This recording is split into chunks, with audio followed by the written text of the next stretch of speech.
This is what happens to bauxite once it's processed. The red muddy residue is dumped into a lake high up in the central Jamaican highlands. Environmental activists say this sun-baked sludge contains high levels of heavy metals and other pollutants. It's a soil that sustains no life. Nothing survives, nothing grows. From an environmental standpoint, all the biodiversity that exists in these locations are destroyed to facilitate this process. Mining is happening in here. Dixon says the mud lake is also the cause of another problem.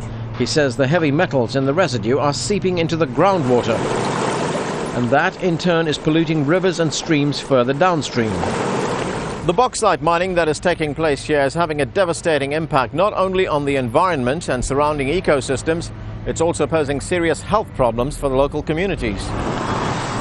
Local residents say air near the lake is thick with bauxite dust. The dust comes from the surface of the lake and from a nearby processing plant. We have a fundamental right to clean air and clean water and a clean environment. So it's not for someone to tell us what limits are acceptable for my lungs to breathe, to inhale. One of the mining companies operating in Jamaica, Windalco, told Al Jazeera, "There is no toxic content in our bauxite residue facilities. Windalco utilizes the latest technology for red mud disposal. Reclamation and restoration of mined land are conducted on a timely basis." Jamaica's bauxite deposits are rich and easily accessible. But those who oppose the mining say land erosion and pollution far outweigh the revenues that bauxite generates for Jamaica. Subsistence farmers say they are especially hard hit.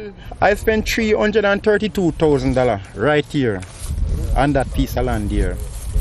I clean it up, plow it down, plant sweet potato and carrot. And they come and them destroy it.